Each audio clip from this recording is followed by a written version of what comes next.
بسم اللہ الرحمن الرحیم۔ کانپور میں ابھی اسی مہینے میں ایک واقعہ ہوا کہ ایک صاحب کا بچپنے میں ختنہ نہیں ہو پایا تھا اور وہ بڑے ہو گئے، اب شادی ہو گئی تو اب خاندان کے کچھ بڑے لوگوں نے اعتراض کیا۔ کہتے ہیں کہ بھائی چونکہ ختنہ نہیں ہوا لہذا نکاح بھی نہیں ہوا، جب نکاح نہیں ہوا تو جو ہے بہو کو واپس کرو اور دوبارہ ختنہ جب ہو جائے تو ختنے کے بعد دوبارہ نکاح کرو اور دوبارہ نکاح کرنے کے بعد پھر بہو کو واپس لاؤ۔ تو اس سلسلے میں لڑکے کے ذمہ داروں نے مسئلہ پوچھا کہ کیا کرنا چاہیے، تو جواب یہ ہے کہ ختنہ یقیناً ایک عظیم سنت ہے، اسلامی شعار ہے، لیکن ایسا بھی نہیں ہے کہ بغیر ختنے کے اسلام کا اعتبار نہ کیا جائے یا نکاح ہی صحیح نہ ہو، یعنی جس کا ختنہ نہیں ہوا چاہے جتنا وہ کلمہ پڑھے، مسلمان اپنے کو کہے، تو اس کا نکاح ہی صحیح نہ ہو جب تک کہ ختنہ نہ کرا لے۔ تو ایسا بھی ہرگز نہیں ہے۔ جیسے کوئی بعض دفعہ بڑی عمر میں لوگ اسلام قبول کرتے ہیں اور ختنہ نہیں کراتے تو ان کا اسلام قبول مانا جاتا ہے، ان کا اسلام معتبر مانا جاتا ہے۔ ہاں، بڑی عمر کے اندر بھی کہا یہی جاتا ہے کہ ختنہ کرا لینا چاہیے، لہذا اب نکاح ہو گیا ہے تو ایک آدھ دن کے لیے وہ اسپتال چلے جائیں، کسی ماہر ڈاکٹر سے جو ختنے کا ماہر ہو اس کے یہاں بھرتی ہو جائے، اور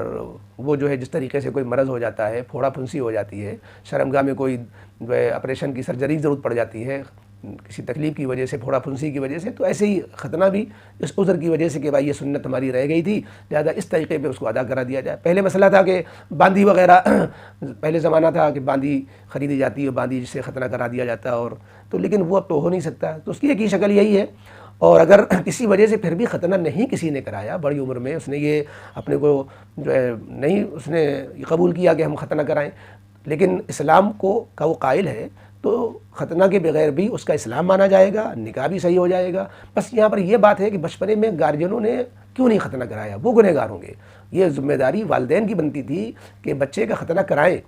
اور بچے کا ختنہ نہیں کرایا، بالغ بھی ہو گیا اور یہ نوبت آ رہی ہے، یہ بھی پریشانیاں کھڑی ہو رہی ہیں، تو یہ اس کے گنہگار والدین ہوں گے۔ لہذا والدین کو اس کی فکر کرنی چاہیے کہ ایک مہینہ بھی کے اندر جو ہے بچپنے میں جتنی جلدی ختنہ ہوتا ہے اتنی جلدی اچھا بھی ہو جاتا ہے اور جو ہے کامیاب ختنہ ہوتا ہے۔ اس لیے سبھی والدین کو چاہیے کہ اس کی فکر بچپنے میں کیا کریں، بڑے ہو کر اس طرح کے مسائل پیدا نہ ہوں۔ بہرحال بڑے ہو کر کے اگر نکاح ہو گیا ہے اور ختنہ نہیں ہو پایا تھا تو یہ جو بوجھ مجکڑوں نے کہا یہ صحیح نہیں ہے کہ نکاح نہیں ہوا اور دوبارہ نکاح پڑھوایا جائے۔ نکاح بہرحال ہو گیا ہے، نکاح بھی حلال ہے، صحبت حلال ہے، کسی اور قسم کی ضرورت نہیں ہے۔ بس وہ کہ ختنہ بھی کرانا چاہیں تو وہ کرا سکتے ہیں، نہ کرائیں تو انشاءاللہ وہ گنہگار بھی نہیں ہوں گے، کیونکہ بڑی عمر میں ختنے میں تکلیف زیادہ ہوتی ہے اور جو ہے کوئی محرم بھی نہیں میسر آتا ہے، تو ختنہ نہیں کرایا تو انشاءاللہ گناہ بھی نہیں ہوگا، لیکن کرا لینا اچھا ہے۔